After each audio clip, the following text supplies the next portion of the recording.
Welcome, everyone, to this episode of the 929 English Podcast. And welcome back, as always, to Rachel Sharansky Danziger. It's a Thank you. treat to be able always to talk about the Parsha with you. And this week, the week of Hanukkah, we talk about the Parsha of Miketz. Now, we're talking about love in the Parsha. Rachel, this is a hard one because it's almost like all the love stories come together in a very unloving way. Yosef is now the viceroy over Egypt. The brothers appear before Yosef, not knowing that it's Yosef. Yosef knowing that it's the brothers, asking for food. That is very much an unloving scene.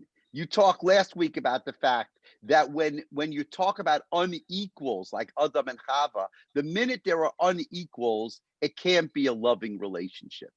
So where is the theme of love here, and how do we, kind of turn Miketz into our love story? I just want to point out that I wouldn't say exactly that the second there's inequality, love can't exist. It's just that it complicates it. It adds a darker shade. It adds possible pitfalls. But that little disagreement aside, I agree with you. It's a hard parsha to view as a love story. And yet it is a parsha where in a very in the rock bottom of this parsha, in a sense, what we see is what it takes to restore a loving relationship. We don't see a loving relationship yet, but we see what it takes to restore it. And we see it even in that very difficult, fraught moment when Yosef and the brothers meet for the first time. There he is, as you said, very much in a position of power over them. There they are, coming begging for food to save their own lives and their families' lives. There he is with the opportunity to either help them or avenge himself upon them or just ignore them. And he speaks to them harshly. And for a moment, it seems as if there's no hope for rapprochement. There's no hope for love to blossom between these estranged factions of a family ever again. But hidden within this moment is a secret. And the secret lies in the words that the Tanakh tells us, when the Tanakh tells us that Yosef recognized the brothers and they didn't recognize him. Now, it seems simple enough, right? He is older than he was when he was a boy of 17 when they sold him. He is not in a place they would expect him to be. He's dressed as a viceroy. He is in a position of authority. Why would they expect him to be Yosef? Well, he sees them and they're probably still very much the same people, dressed in the same garb, behaving in the same way. They have no reason to hide who they are. So why point out that he recognizes them and they don't recognize him? Why is it even such a central theme here? Why is it not mentioned once, but twice, one verse after another? So Rashi gives an interesting answer. He says, yeah, on one level, we can say that just it's a simple fact that he looks different and they look the same. But maybe, he says, it's really about compassion.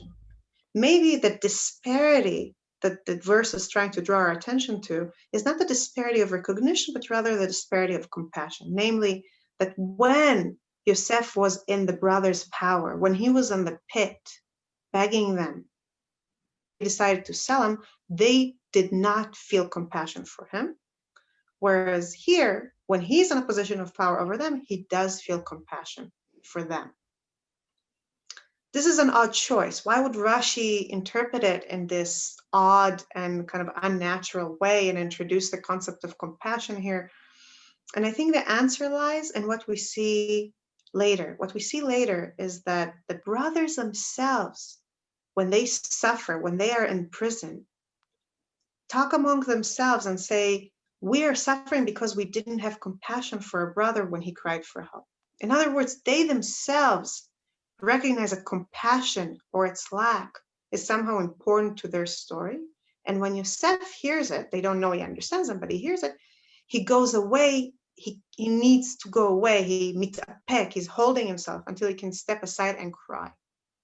And perhaps in those tears, we see the true power of compassion and why this is the bedrock from which we can start restore or build, really create a loving relationship between brothers. Because it's stronger than the mask. It's stronger than whatever apparel he's cast, and it's stronger than whatever plans he makes. It forces him to reveal a part of himself that's deeper and more personal than the public persona he presents. And this is really the power of compassion, that it breaks through barriers, that it's more immediate than whatever it is we planned in our preconceived notions. On a rational level, Yosef has no reason to be kind to his brothers. Or he could be kind to them but never reveal himself. He has no reason to seek reconciliation for them. But something emotional and deep within himself compels him to go beyond what he can do rationally, or what he would like to do, perhaps, from a rational, planned, cold, calculating sort of way. And Sorry, continue. And it's especially interesting because I think Yosef really stands out in the stories of the Tanakh as a particularly controlled individual. He's very good at looking at a situation and planning how to use it for his advantage, how to ingratiate himself to the people, how to manipulate people. And yet, not once but twice in our parsha, we see him express that moment of being overcome. And that's the power of compassion.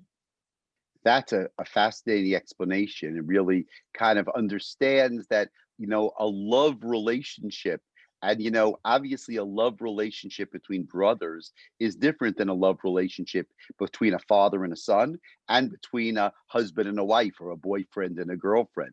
So love means something else. And it's interesting that Rashi, in a sense, is a romantic. But I mean, you say that in a good way, meaning Rashi wants Yosef to feel compassion for the brothers. That's important for Yosef. That's important for Rashi, that the relationship, the love relationship, the brotherly relationship, at least vis-a-vis Yosef, who knew who the brothers were, that never disappears. He doesn't want that to disappear. In a sense, he wants there to be a continuum in that relationship. It's not that the relationship disappeared and then they came back. The relationship was always there. I don't know. I'm not sure we can read it this way or that way. I'm not sure if it's a continuation of a relationship that was always there, or it's the foundation of a new relationship. But I think it makes sense. I think it makes sense that Rashi inserts compassion to this particular moment. And I think it also makes sense that he calls it recognition. Because what is it to feel compassion? It is to see someone else in their vulnerability and feel an immediate, powerful response that compels us to act. So I don't know what Yosef thought about the brothers before that. I don't know what dark thoughts swirled in his mind through his long and painful years of enslavement and life in prison, even worse. We don't know. What we do know is that in that moment, when he sees them, when they're in his power, what he feels is not the result of calculation, not the result of the public persona of the viceroy, but the result of something deep, deep within himself that recognizes something in them and responds. And this can really lead to a more calculated approach, to a plan on how to reach rapprochement, which seems is what he does. It seems like he's manipulating events to bring them to a place of reconciliation. But without that, it wouldn't be as genuine. Without that, it wouldn't have an emotional foundation, really be rooted in and draw power from. It's fascinating. I look forward, Rachel, to continuing the conversation with you next week. Want to wish everybody that you should enjoy this tremendous parsha, that you should have a happy Hanukkah, and we look forward to continue with you next week. Thank you, and Chag Sameach.